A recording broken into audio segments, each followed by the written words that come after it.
Aleluya. Buenas noches, hermanos. Hay muchos a los que no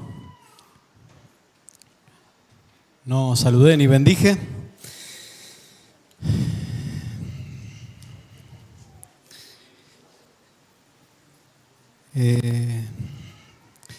Estoy contento, estamos recibiendo muchas palabras muy interesantes que nos confrontan, no nos agreden y nos estimulan a buscar al Señor.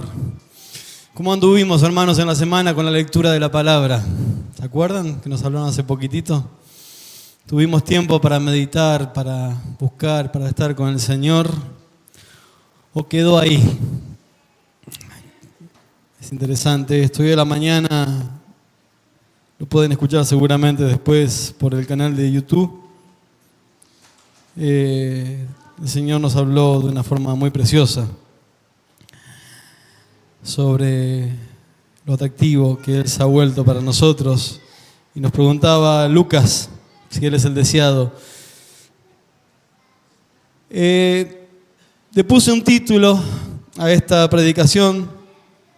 El título es Más culto. Es una frase que usamos mucho. Lo bueno de esta frase es que se puede usar de distintas maneras, ¿no? Según cómo se escriba. Pero podemos decir más culto, como un deseo. Podemos decir como una alegría, más culto, esa cosa, ¿no? O también podemos decir más culto. Somos una iglesia que hace muchos cultos. Es la visión que tenemos. No es una cuestión logística, no es que repartimos en la semana distintos días para que el que no pueda asistir el domingo tenga la posibilidad de venir el martes. Y no. Es el deseo de que siempre podamos convocarnos para rendir culto al Señor. Yo te invito a que busques en las Escrituras Hechos de los Apóstoles, capítulo 3, el verso 19.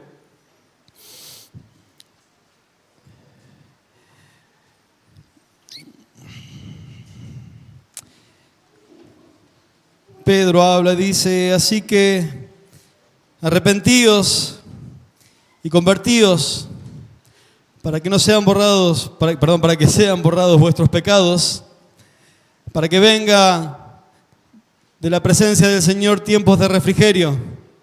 Y Él envía a Jesucristo, que os fue antes anunciado, a quien de cierto es necesario que el cielo reciba, hasta que los tiempos de la restauración de todas las cosas, de que habló Dios por boca de sus santos profetas, que han sido desde tiempos antiguos.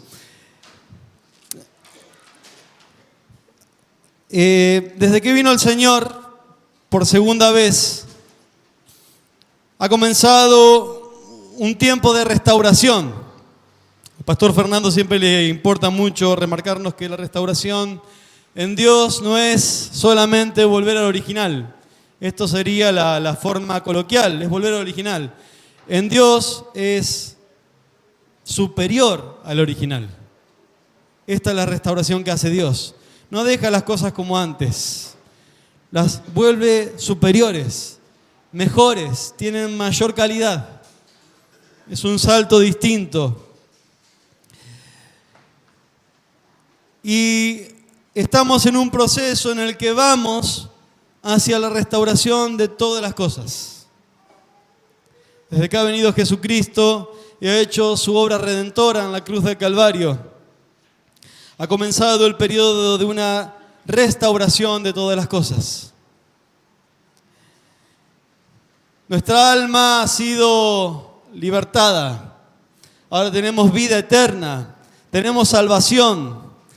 Jesucristo ha consumado la salvación en la cruz del Calvario de todos los que creemos, de los que han creído y de los que creerán en la historia de la humanidad. Ahora la plenitud de la salvación, el disfrute máximo de la salvación, la condición máxima de este hecho, será solamente cuando venga Jesucristo por segunda vez. Antes no. ¿Somos salvos? Sí, somos salvos. Ahora, la salvación absoluta será cuando venga Jesucristo por segunda vez. Y con eso también la restauración de todas las cosas. Donde tenemos que disfrutar de una condición más excelente en todas las cualidades de la vida cristiana. Donde la presencia de Dios tendrá un disfrute distinto. Donde la consumación de la obra redentora llegará al máximo de la experiencia de su iglesia y de Él con su iglesia.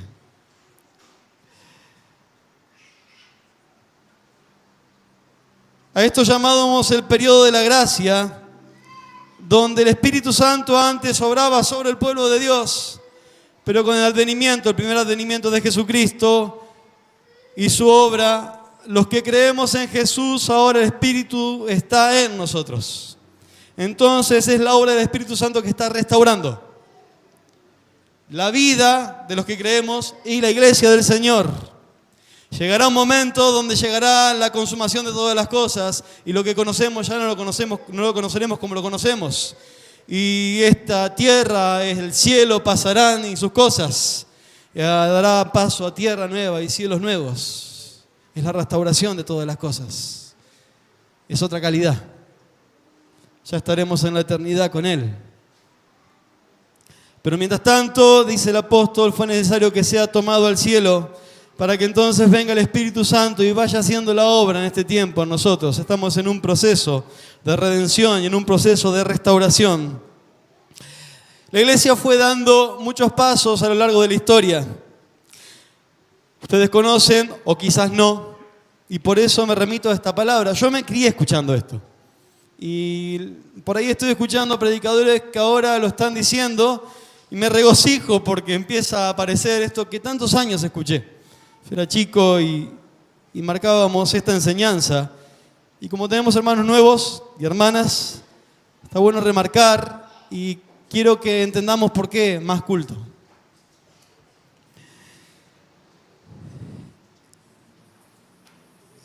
La iglesia fue caminando y en un momento Jesucristo asciende a los cielos, hacen lo que Jesús les dice, se recluyen a un lugar hasta que viniera el Espíritu Santo. Viene el Espíritu Santo, bautiza a la iglesia del Señor, derrama su Espíritu Santo.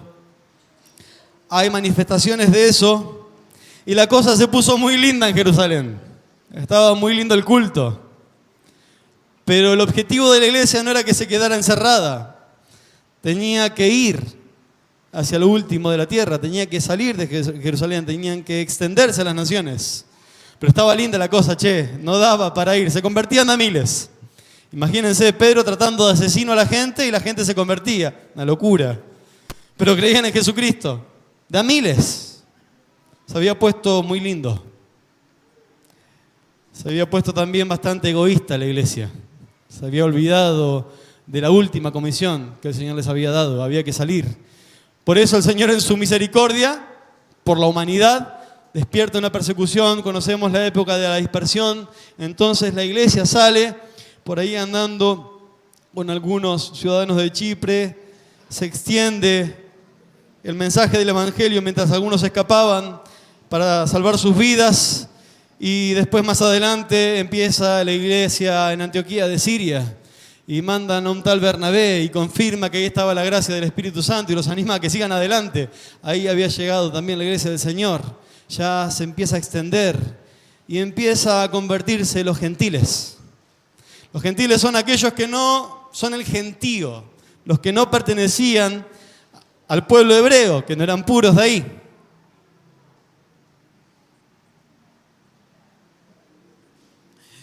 Y tenemos al apóstol Pablo como el apóstol conocido a hacer esta obra. Y empiezan a suceder cosas preciosas. Inclusive Pedro, que había hecho muchas cosas con el Señor, todavía no le cuadraba el tema que los gentiles, que los que no eran hebreos también tenían que ser parte de la iglesia, se resistía. Y por eso tiene un suceso muy lindo, donde se da cuenta que el Señor también había llegado a los gentiles. Lean Hechos de los Apóstoles, van a ver todas estas cosas como van sucediendo. La cuestión es que esto avanza. Y entonces estaban los religiosos. ¿Creían en Jesús? Sí, creían en Jesús.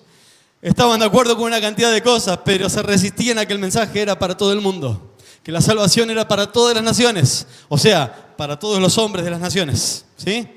Por ahí cuando dice toda nación se convertirá, significa los ciudadanos de las naciones, ¿sí? No todos los ciudadanos de las naciones, sino los que creen. Y se arma cierto alboroto.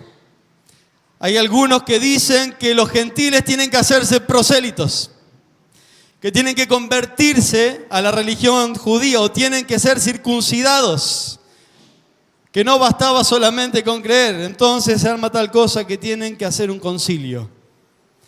Y conocemos el concilio de Jerusalén. Este concilio lo preside Santiago, quien es el hermano de Jesús, uno de sus hermanos carnales, hijo de María, ¿sí? Por eso María tuvo virginidad hasta que tuvo hijos, producto de relaciones sexuales, ¿sí? Así que es María, la honramos, no a la Virgen María para nosotros, creemos la concepción virginal de Jesucristo y nada más. Pero este hermano de Jesús, y también estaban los apóstoles Pedro y Juan, que también estaban en la iglesia de Jerusalén, y llaman a un concilio. Y llega también con ellos Bernabé y Pablo. Y Pedro va a expresar lo que pasó con respecto a los gentiles. Y también Bernabé y Pablo van a contar lo suyo. Entonces, se considera que también los gentiles eran la iglesia de Jesucristo. Solamente les dicen que se abstengan de comer sangre, de carne de animal sacrificado o ahogado y de la fornicación. Es las únicas cosas que se tienen que abstener la iglesia del Señor. Es lo que dice literalmente. Yo no voy a entrar en discusiones con esto, ¿sí? Después también dice que de todo lo que hay en la carnicería hay que comer. Creo que es más por causa de los débiles, pero bueno, es otra enseñanza, la dejamos ahí. Pero lo dice la Escritura, hay un contexto que la vida estaba en la sangre, ¿sí? Entonces por eso es que se abstenía el pueblo judío de consumir sangre. Y de esto le dice que se abstengan. La cuestión es que entienden que la salvación es para toda la tierra. Mientras transcurría esto, imagínense que había gente con cara de enojado y enojadas, como pasa con los religiosos en la iglesia de Jesucristo hasta el día de hoy. ¿Vieron? Esos que no cazan una, tienen mucho conocimiento de las Escrituras, pero están llenos de religiosidad. Gloria a Dios, eso no es de Jesucristo. Como toca cumbia. Y hermano, la música es de Dios. Ya vamos a ver cómo se pueden tener una cantidad de ritmos y alabanzas. El clima era muy pesado, era difícil. Lo que era necesario era que venga palabra de Dios. Eso hace que se corten las cosas. ¿Vieron que dice Pedro? Que la palabra de Dios es viva y eficaz y más cortante que espada de doble filo. Dice que penetra y divide, ¿sí? Corta, divide. Marca claramente qué es de Dios y qué no es de Dios. Vino la palabra y mostró qué era de Dios y qué no era de Dios. Pero hasta que no vino la palabra estaban ahí, todos se regocijaban, ¿será cierto? ¿No será cierto? Y viene Jacobo y profetiza, en el sentido más básico de la profecía. Cita al profeta Amós. Vamos a ir a Hechos de los Apóstoles 15:12.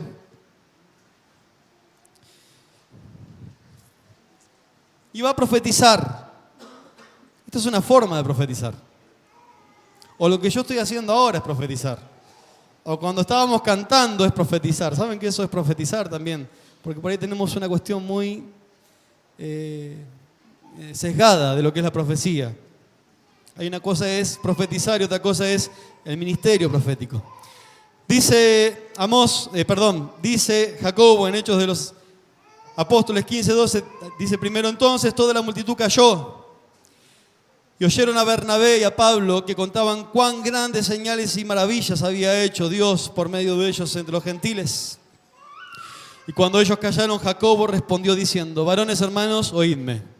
Simón ha contado cómo Dios visitó por primera vez a los gentiles para tomar de ellos pueblo para su nombre. Y como esto concuerda,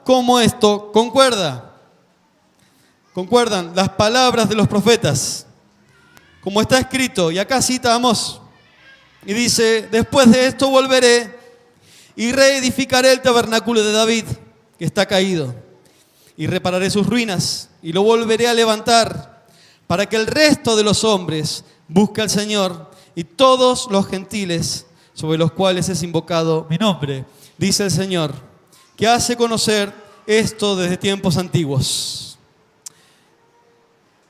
Es muy llamativo lo que va a pasar acá. Se levanta Jacobo, estaban los judaizantes, estaban los que estaban enviados a los gentiles y confirmaban que así era la palabra del Señor y que así tenía que ser, y se levanta Jacobo, el pastor de la iglesia. Siendo quizás inferior a los apóstoles, fíjense el respeto de los apóstoles, que deja que se pronuncie porque era la palabra del Señor. Y él cita el texto de Amós con respecto a la restauración del tabernáculo de David. Uno dice, pero estaría mejor el tabernáculo de Moisés, ¿no? Porque hasta ahí habíamos aprendido así. O el de Salomón, qué sé yo, no sé. Que teníamos templo, o el de Herodes, que fue el más grandote de todos, el más magnífico en belleza, superior al de Salomón, el tetrarca.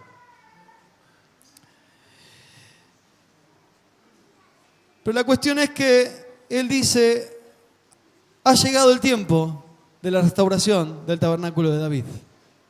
Hermanos, estamos en el periodo de la restauración del tabernáculo de David. Yo me crié escuchando esto. Lo había citado Amós. Y que lo haya citado Amós también es muy interesante. ¿Qué fue el tabernáculo de David?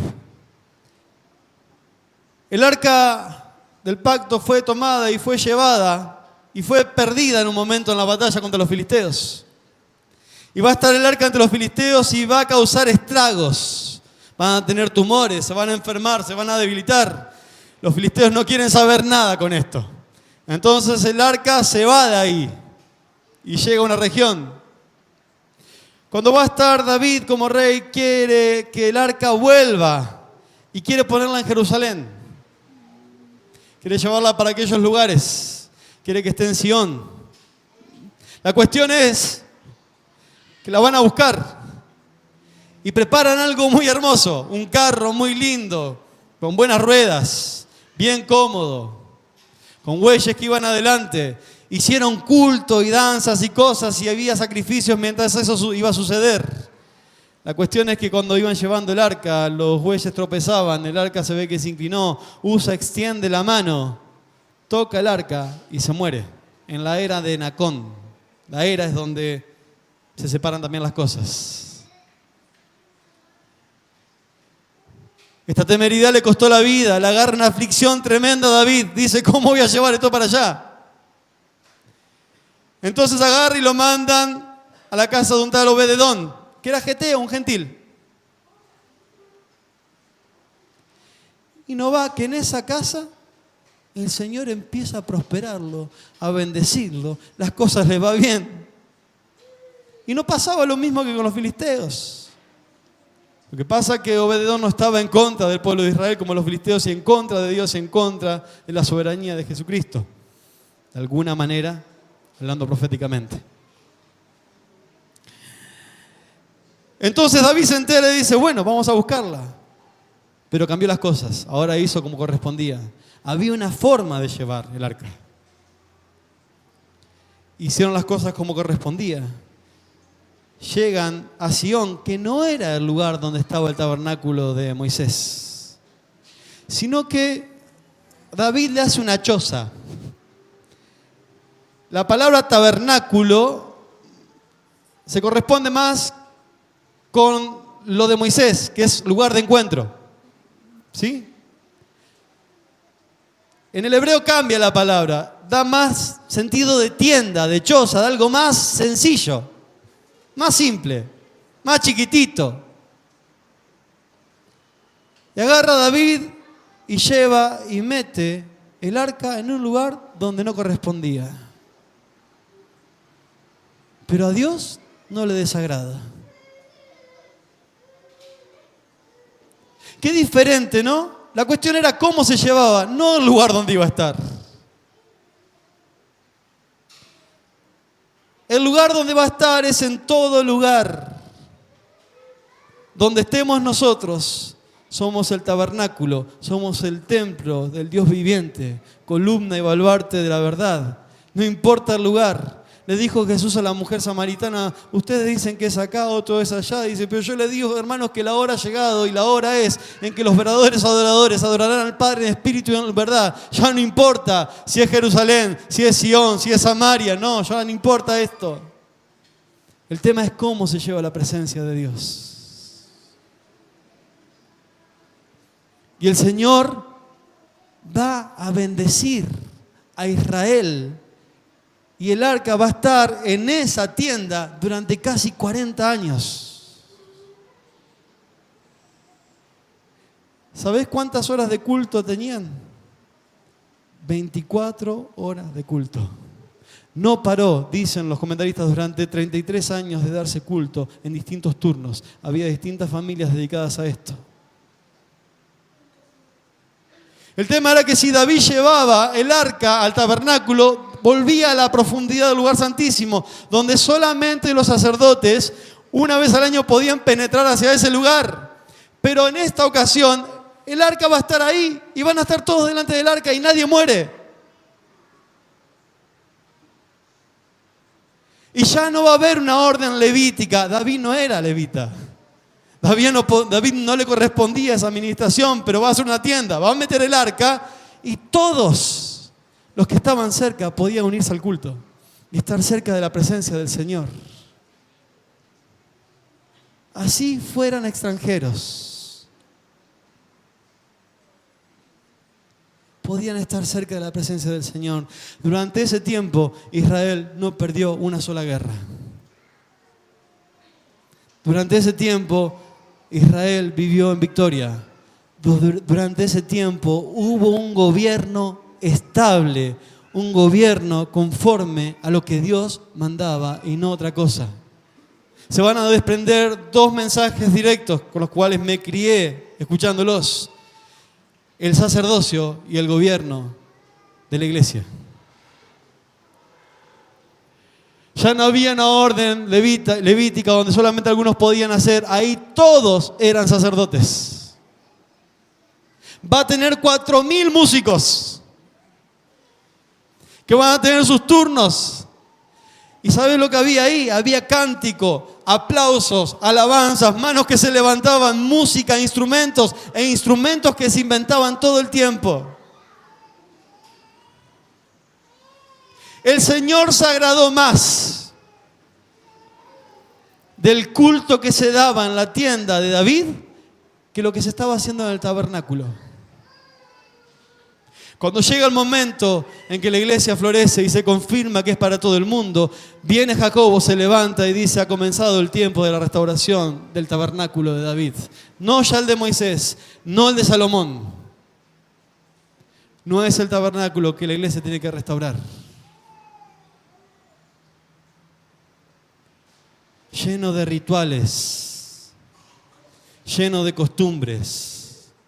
Él ya nos agradaba tanto. Vamos a ver cómo se contentaba en esto. Salmo 68.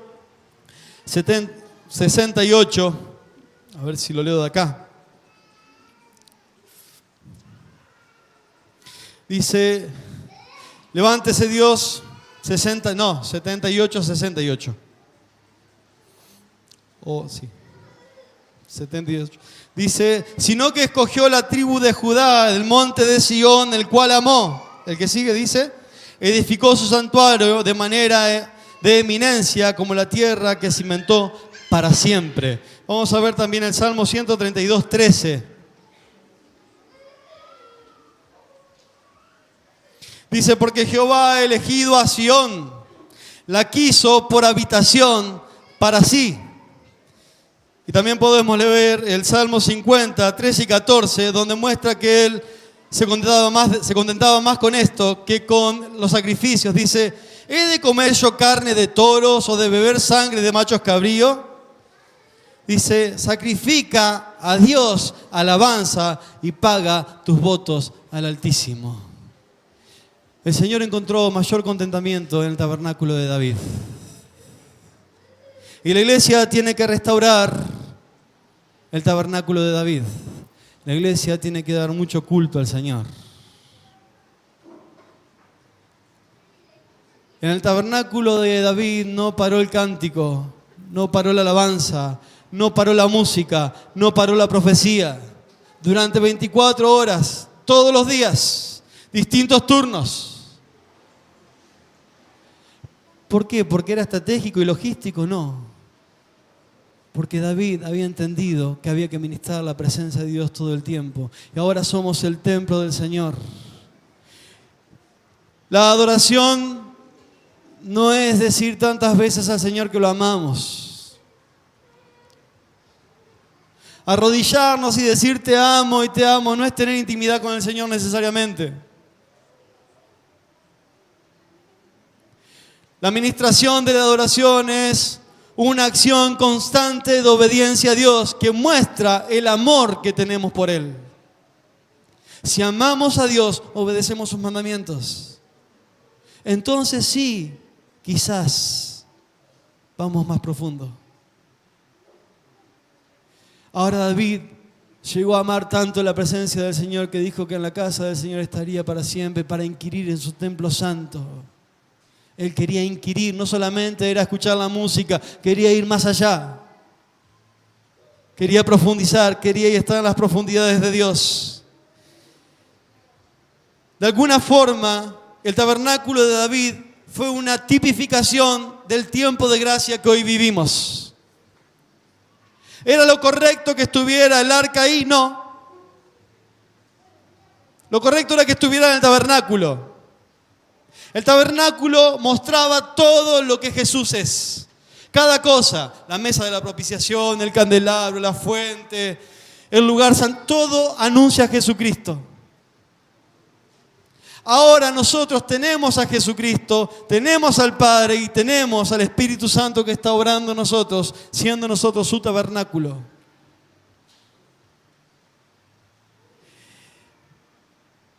Ya no se trata de solamente ver todo lo que Jesús tipifica, sino la administración, la adoración y la alabanza que Él tiene que recibir. ¿Por qué lo permitió si era la época que Moisés había dicho que tenía que hacerse las cosas así? Pero Jesús dice, no, a mí me agrada lo que se está haciendo en la casa de David. A mí me gusta lo que están haciendo en Sión. 40 años más o menos los va a permitir. Después va a venir Salomón. Y va a ser un templo magnífico y se vuelve a ese ritual. Y entonces también comienza un periodo terrible para Israel. Muere Salomón, el pueblo se divide, empiezan los falsos profetas, comienza un camino de calamidad. Cada tanto algún rey se levanta y se da cuenta que el culto al Señor era lo que salvaba al pueblo. Se dan cuenta algunos reyes que había que salir a la batalla alabando y ahí tenían triunfos. Pero no fue la misma calidad. Por eso cuando se confirma el mensaje a la iglesia del Señor, para que también los gentiles sean entendidos como hijos de Dios, nace el comienzo de la profecía, de la confirmación. Y dice Jacobo, ha llegado el tiempo de la restauración del tabernáculo de David. Ya quedó afuera el tabernáculo de Moisés.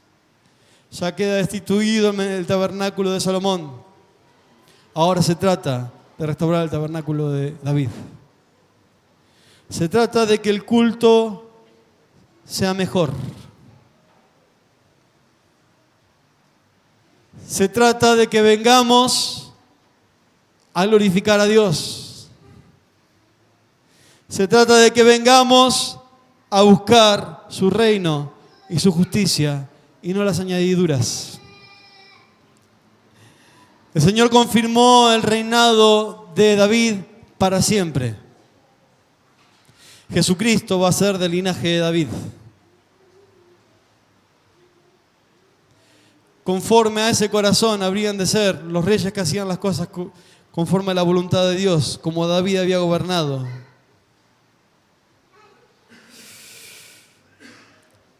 Yo quisiera que vayamos a Apocalipsis.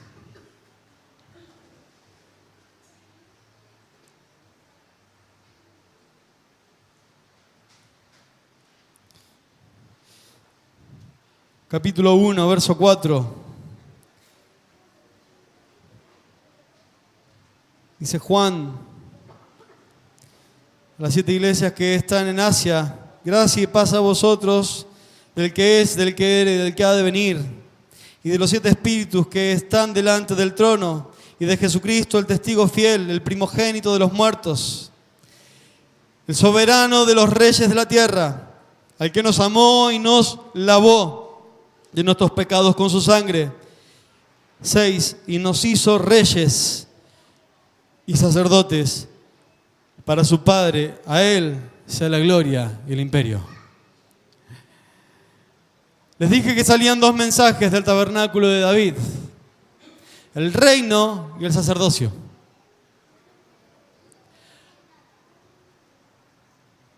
La iglesia del Señor es la encargada de traer la voluntad de Dios a la tierra. La iglesia del Señor es la que trae el reino. Hemos sido trasladados al reino del Hijo amado. Y es la iglesia la que se mueve gobernando juntamente con Jesucristo. La iglesia tiene toda autoridad acá en la tierra. Pareciera que no, en algunos casos.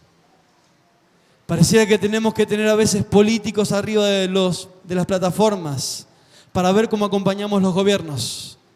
Pero la iglesia es la que tiene autoridad sobre la tierra. La iglesia es la que tiene el gobierno de Jesucristo.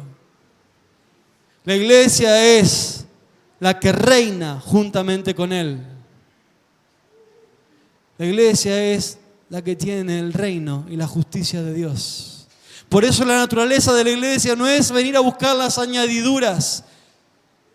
Ya no venimos a buscar con sacrificios de animales el perdón, porque la iglesia del Señor ya no ofrece más sacrificios por el pecado.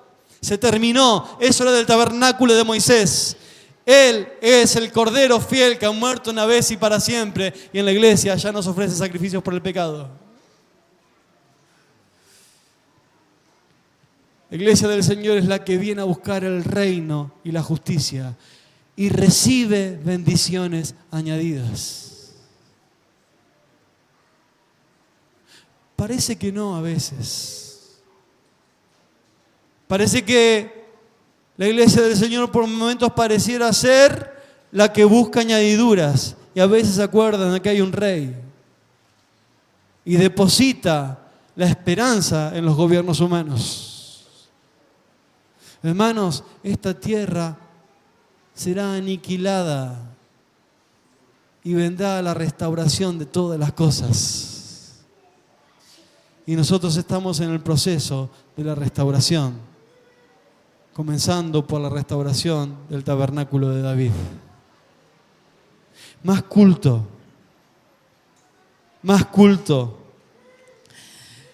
Si tenemos más culto, si es el lugar de convocarnos para cantar, alabar, bendecir a Dios, va a venir el reino de Dios a tu vida, va a venir el reino de Dios a tu familia, vas a llevar la voluntad de Dios a donde quiera que vayas, vas a llevar el gobierno de Jesucristo y van a poder conocer a Jesucristo como el Rey soberano de todas las cosas. Si no, conocerán a Jesucristo el poderoso para sanar, Jesucristo el poderoso para hacer prosperidades, pero no conocerán al Rey de Reyes y al Señor de Señores, y así sabrán de ir al infierno también. ¿Se acuerdan de los leprosos? 10. ¿Cuántos fueron sanos? Todos.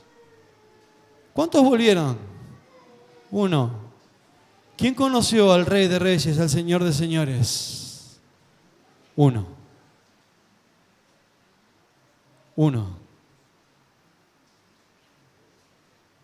Se trata de conocer el reino de Dios y su justicia. En el culto venimos a buscar la voluntad de Dios. En el culto venimos a dedicarnos a Él. Pero a veces Él puede quedar afuera.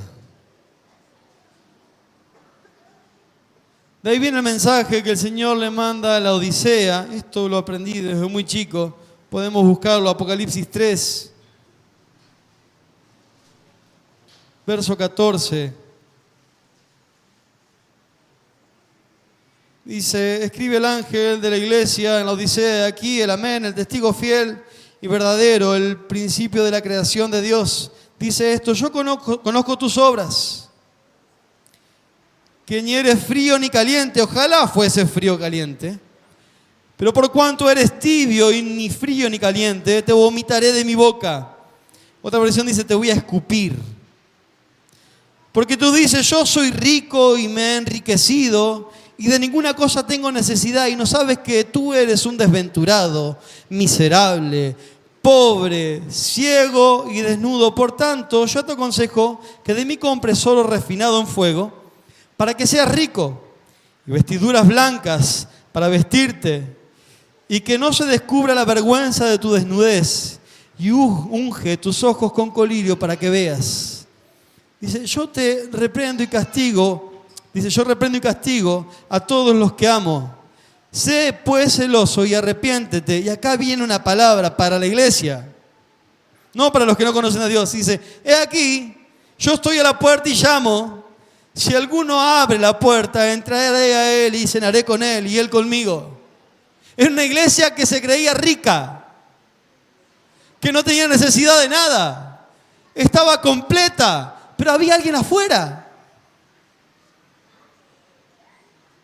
Pero si tenemos de todo, tenemos plata, nos va bien, ayudamos a los pobres, tenemos obras sociales, centros de rehabilitación, buenos músicos, tenemos unas plataformas espectaculares. Me falta Jesús nada más, pero...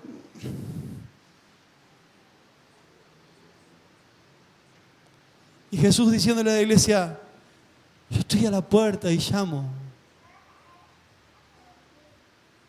Si alguno oye mi voz, yo voy a entrar y voy a estar con él y él va a estar conmigo.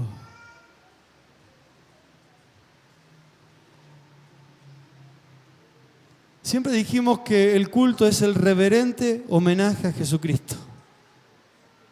¿Cómo puede ser que a veces el homenajeado está afuera?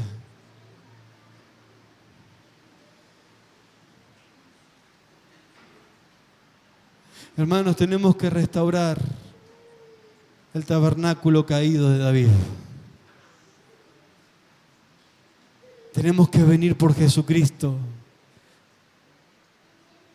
Entrar con acción de gracias. Nos enseñan las Escrituras. Hay que entrar con acción de gracias, acordándonos de todos los beneficios que hemos recibido de Él. Avanzar con alabanzas. E ir a las profundidades para estar con el Señor. La iglesia de Jesucristo se puede conformar, acordándome de lo que escuchábamos, con buena música. Se puede conformar con el esplendor de palabras poderosas y no conocer a Jesús.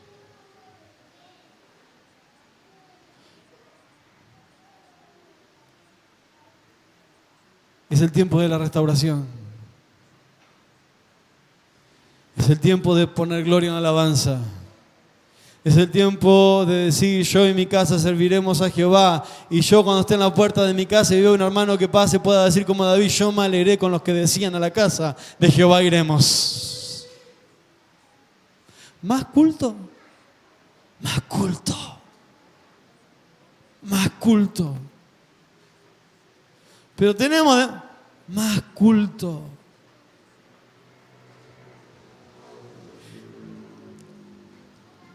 El culto nos confronta a las conductas.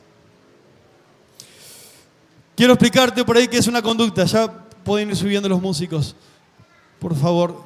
Una conducta no es lo que los hombres hacemos nada más.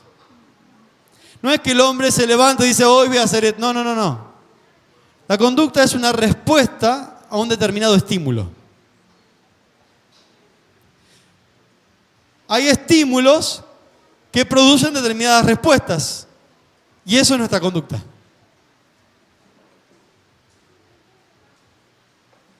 Franco nos hablaba, yo no estaba, pero lo escuché igual. De las cosas que me nutro, es lo que después también reproduzco. ¿Cuál es el estímulo de la iglesia del Señor a la hora de venir al culto? ¿Cuál es el estímulo de nosotros como tabernáculo de Dios en la persona del Espíritu Santo? ¿Es Jesús el estímulo nuestro que hace que tengamos determinadas conductas?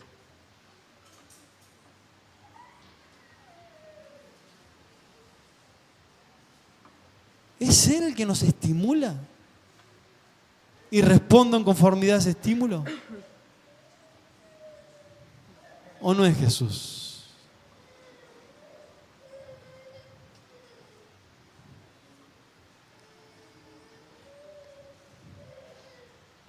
Se trata, hermanos, de la presencia del Señor y del reino de Dios.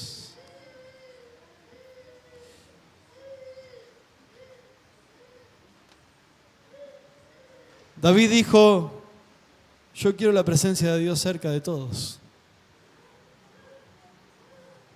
Y algún religioso, no va al tabernáculo ya.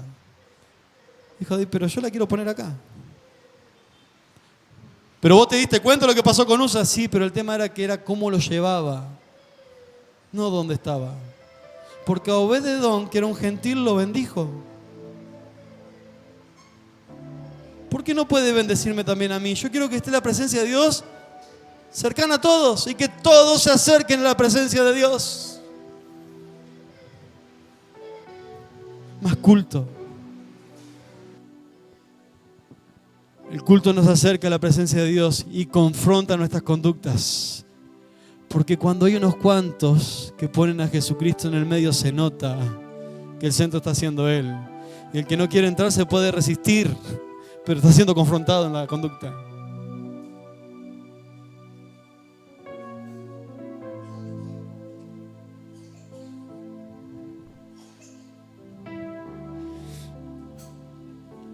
Y se trata del reino. David tuvo un reino estable. David tuvo un reino estable, fue ejemplo de rey. Y el Señor nos ha constituido un pueblo de reyes y sacerdotes para la gloria de su nombre. Somos el gobierno de Dios. Somos los que tenemos la presencia de Jesucristo y somos el gobierno de Dios. Tenemos autoridad en la tierra y tenemos autoridad sobre todo principado y potestad en las regiones celestes.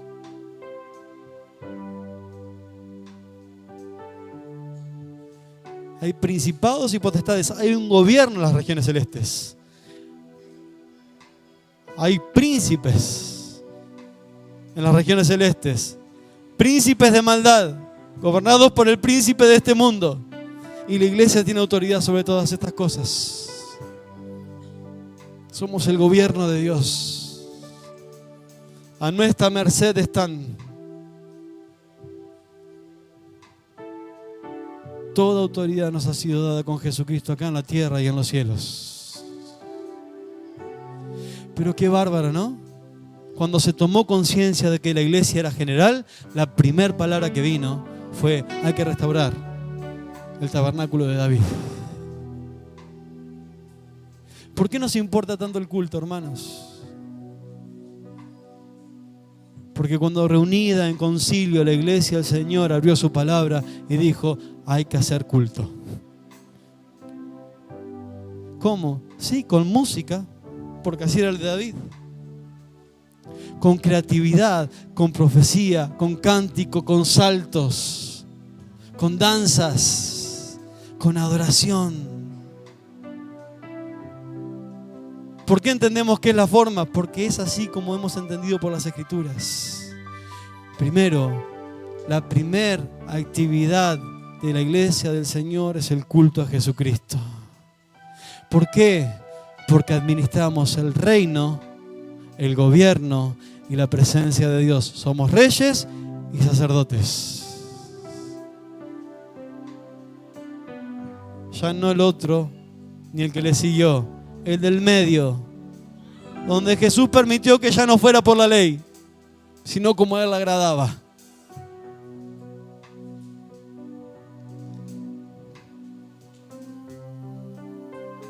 Se escribieron una cantidad de salmos en esa época. ¿Saben cuántos instrumentos tenía David? Que había hecho alrededor de 1000 instrumentos. No cesó el cántico, no cesó la alabanza, no cesó la administración, no cesaron las profecías. Pareció una locura cuando Jorge Pradas, la persona que Dios permitió por quien comenzara esta denominación, decía que pedía perdón, citaba una canción, por haberle dicho solamente 1000 veces al Señor te amo. Pedía perdón por solo haber dicho 1000 veces. Alma mía, espera en Dios porque aún he de alabarte. Someter nuestra alma a la voluntad de Dios. ¿Cómo? Con la alabanza. Es por eso que cantamos, es por eso que glorificamos, es por eso que más culto, hermanos.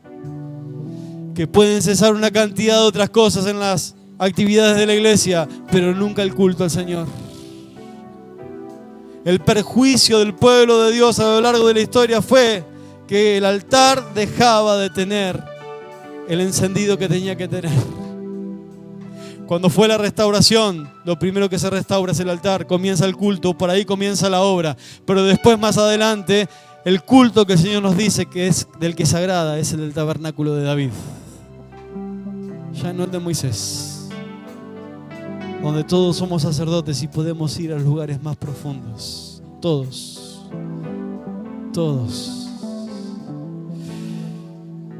Dice que David, cuando terminó esto, repartió comida y dice que se fue a bendecir su casa. Esto es lo que pasa con el culto. Tenés bendición para llevar a casa. Y se fue a bendecir la casa. Y le sale Mical y le dice: qué honrado ha quedado hoy el rey de Israel, danzando como un tonto. Y le dice David: más vil que esta vez me haré, porque el Señor me ha elegido en preferencia de tu papá Saúl. Todavía más habría de alabar al Señor. Más culto. Esta frase más culto, ¿cómo será que la diremos? ¿O cómo será que la decimos en las semanas? ¿Más culto? O a veces nos tenemos que convencernos, más culto, más culto. Y cuando andamos bien decimos, más culto.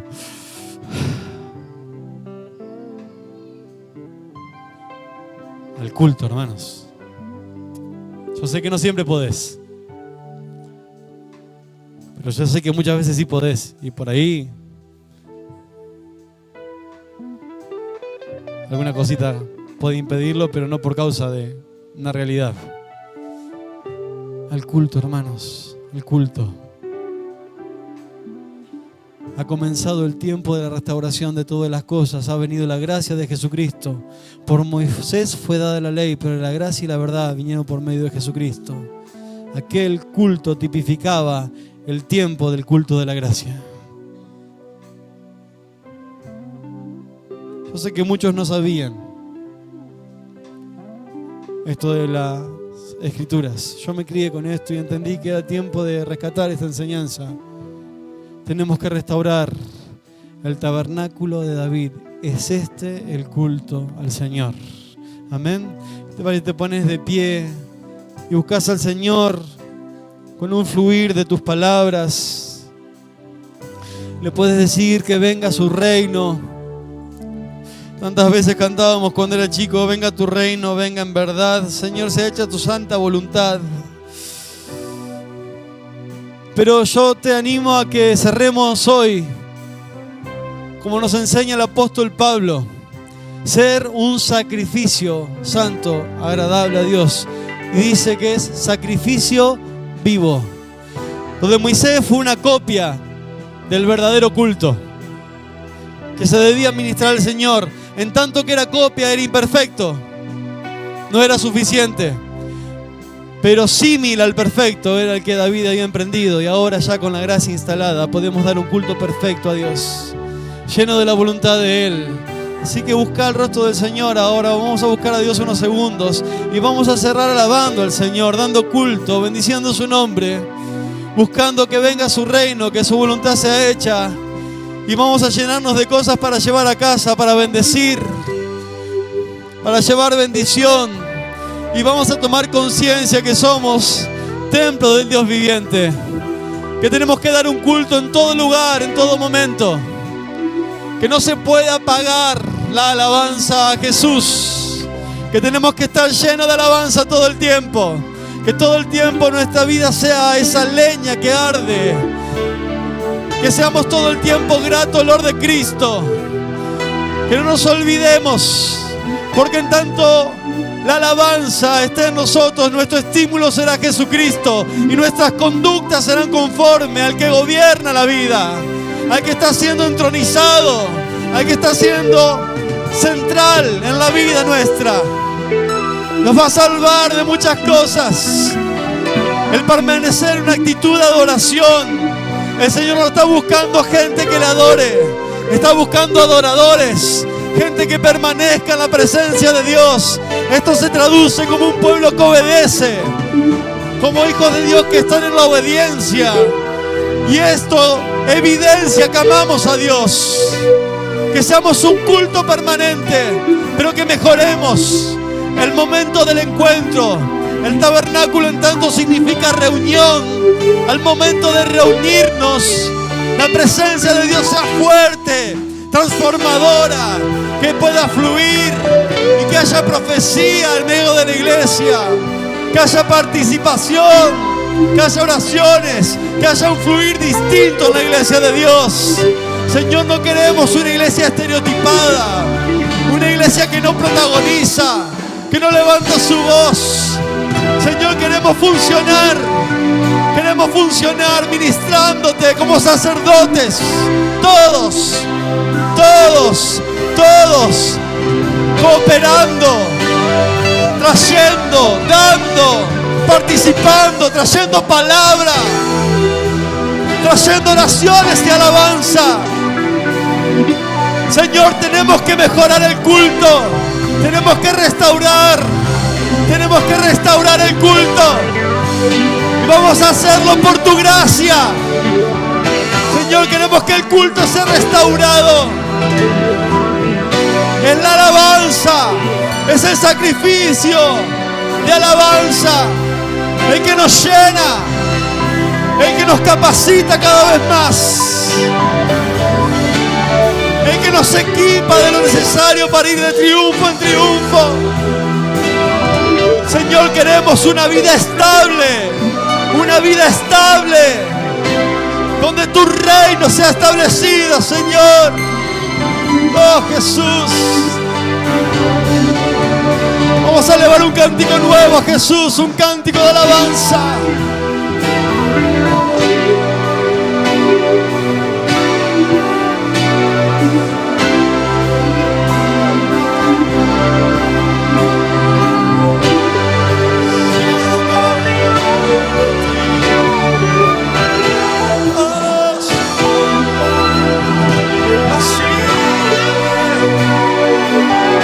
Señor, fue en esa tienda donde los hombres entendieron que había que levantar las manos, que había que aplaudir, que había que bailar, que había que gozarse, que había que cantar.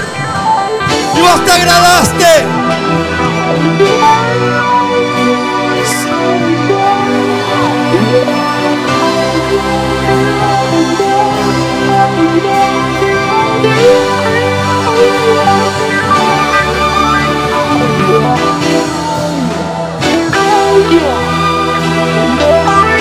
Dios, queremos darte más y más y más sacrificio de alabanza.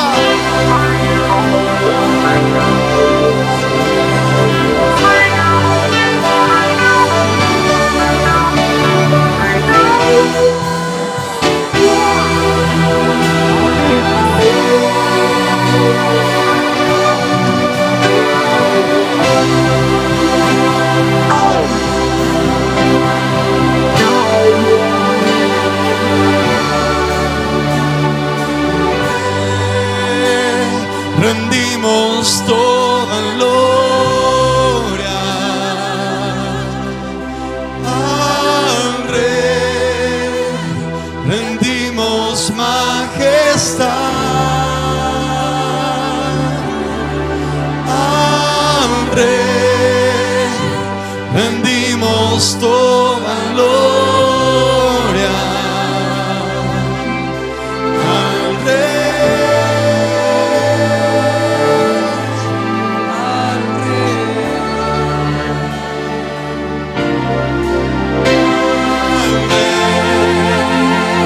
rendimos toda gloria. Al Rey rendimos majestad.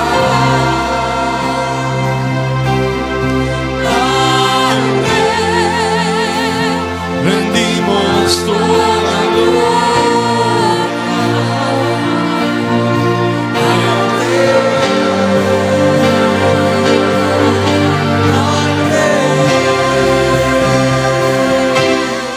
Al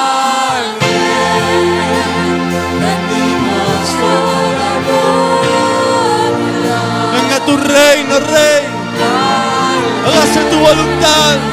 Rendimos majestad.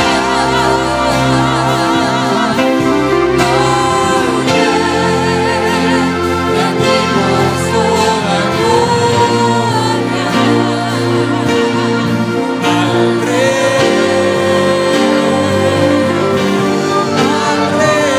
La tierra La tierra es el estrado de tus pies. tú eres el más grande de los hijos de los hombres. Tu reino es eterno. Tu reino es eterno y para siempre. Tu dominio nunca acaba y permanece siempre fiel. Al Rey rendimos toda gloria. Jesús, Al Rey queremos cuidar el lugar de tu presencia. Al Rey rendimos toda gloria. Al Rey, al Rey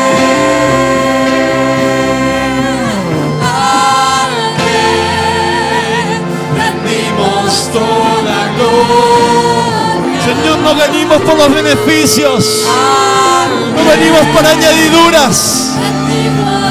Venimos porque vos sos el Rey de Reyes, porque sos el Señor de la creación. Eres digno de toda alabanza. Al Rey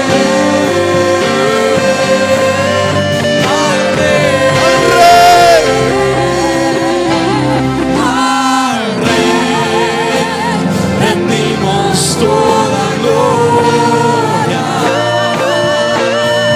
Al Rey rendimos y majestad. a todo lo creado que está en el cielo y sobre la tierra y debajo de la tierra y en el mar y todas las cosas que en ellos hay. Oí decir al que está sentado en el trono que al Cordero sea la alabanza, la honra, la gloria y el poder por los siglos. Al Rey rendimos toda gloria. Al Señor, queremos escoger la mejor parte, la que no nos será quitada.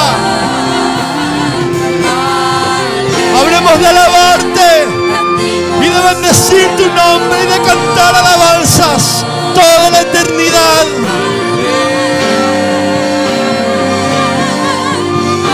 Vamos a unirnos a los ángeles en el cielo.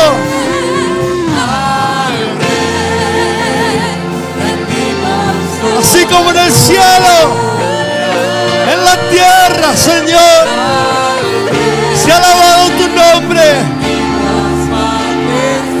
Aleluya.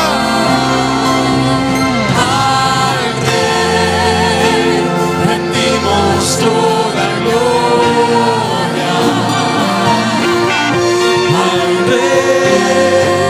Vamos a cantarlo la última vez con toda nuestra voz.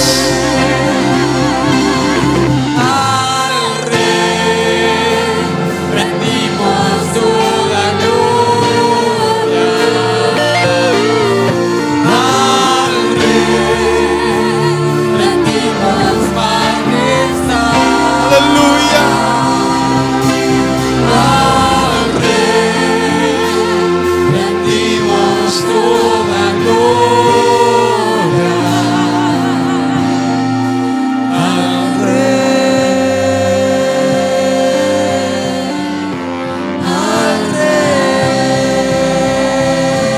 Aleluya, Jesús. Aleluya, Señor. Ha llegado la hora y la hora es en que en todo lugar se adore tu nombre constantemente por tus hijos. Señor, queremos responder a la naturaleza que nos corresponde como iglesia. Y Padre, nos has mostrado que lo primero es darte culto a ti. Es el comienzo de la restauración de todas las cosas. Y queremos que el culto sea mejorado, Señor. Por eso, Padre amado, queremos acompañar la alabanza, la adoración, como nos decías los otros días. Queremos volver a la palabra, Señor. Ahora nos vamos a casa. Que nuestro estímulo seas vos. Conforme a eso serán nuestras conductas. Y Señor, que nuestra motivación se encuentre en las Escrituras y redunde en una mejor alabanza y un mejor culto dado desde la tierra a los cielos. Señor, queremos ejercer tu gobierno. Queremos ejercer el gobierno y la autoridad que tenemos acá en la tierra. Y queremos cuidar tu presencia en nuestros corazones. Seas muy glorificado en la iglesia por todas las edades, por siempre. Amén.